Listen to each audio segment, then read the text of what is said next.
Believe it or not, we have two more books on Amazon. Mental Focus, singles. I just added the doubles, and I made a book especially for high school teachers that coach tennis.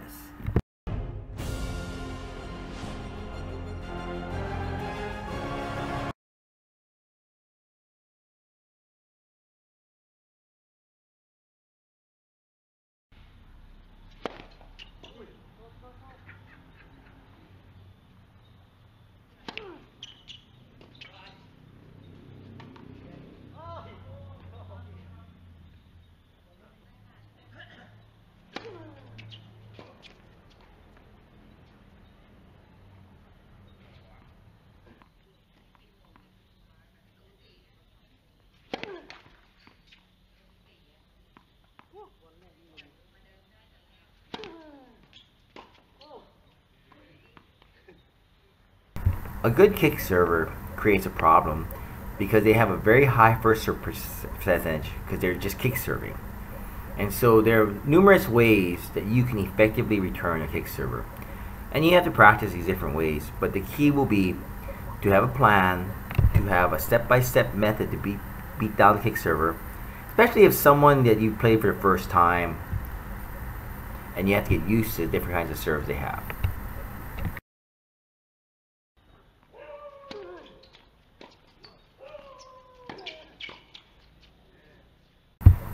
The easiest way to do it is just do a block.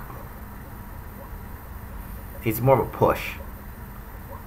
Not a slice, not topspin. I just make contact and push. You have to swing the racket fast enough to overcome the spin on the kick serve. No backswing, just a block, but come up, not down like a slice. It's not going to be a hard shot, but it's a shot that the net person won't poach on because it looks like a strike. However, it doesn't go that fast because it's a block. I'm kind of just pushing the ball. So he just attacks me. Failed to execute the volley, but he got the ball in play. That is a deep chip. So standard tech is get your way going forward and chip it.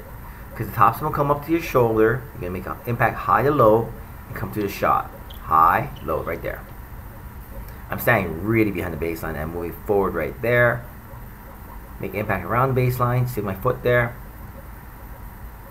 It is a standard tactic when you have a kick server that you just start chipping.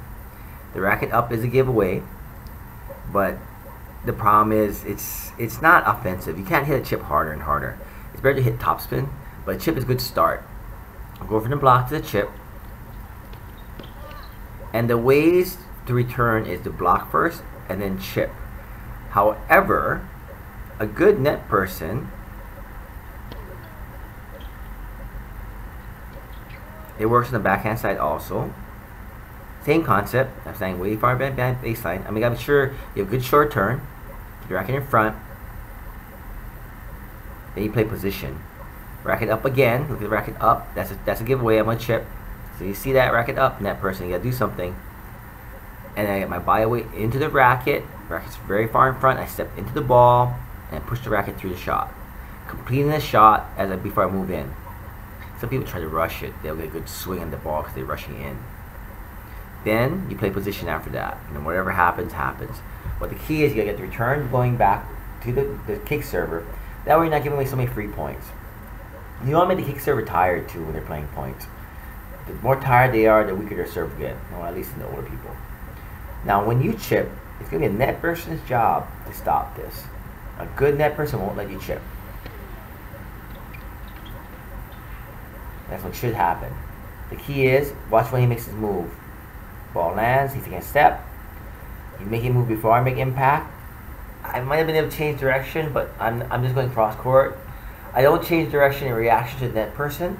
I pre-plan the return, and I just didn't execute that very well. The chip counter is just aim wider.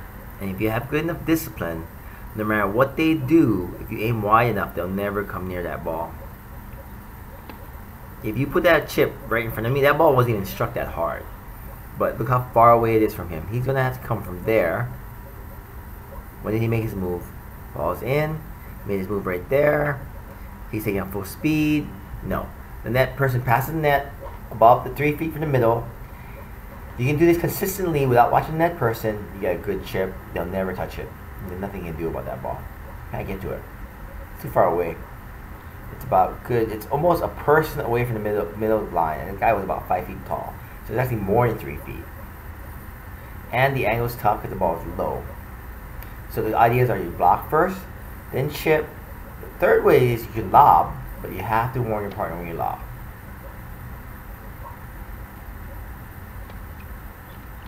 I failed to execute, but the opportunity is there. And that's the key. Get the ball in play, execute. Whenever you miss shots, always be aggressive. Sooner or later, shots will go in. If they don't go in, you lose anyway. Key is to lob, stand farther back, aim to the backhand of the net person, and play position after that. Dead feet and they move in.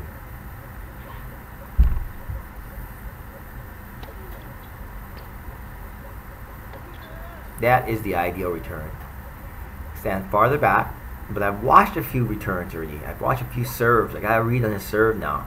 I can read it coming off his racket. Goes above his head, slams it at me with side spin and top spin. I'm standing a little farther back. I move in a little bit, but I'm kind of far back, so the ball tends to die out when you stand farther back. When you have good kick servers, they'll pull you wide when you stand farther back, or they'll slice you wide. But he hits it right to me, and you get a good look at it. That will be the key. Once you hit a groove, you always want to hit the return, because that's the hardest shot for him to stop. The net person can't get involved, the back person has to hit his shot. So once you hit a groove, I'll try to hit the return and play out the point. And that's what you call simple doubles tactics. Keep it very simple. First you block, then you chip, because it's a little harder strike ball. Watch out for a net person cutting it off.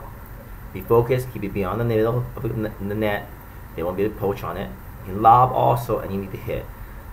If you're chipping, you have to chip and lob to mix it up. But once you start hitting, you want to just keep on hitting and keep attacking. That's your end goal. Good luck. Get our book, How to Play Doubles, Simple Tennis, or How to Play Singles, or how to have the book of mental focus for tennis and life, because what you do in tennis, you do in life. And lastly, for high school coaches that want to teach tennis, or anyone looking for the progressions in how to teach tennis. See you soon.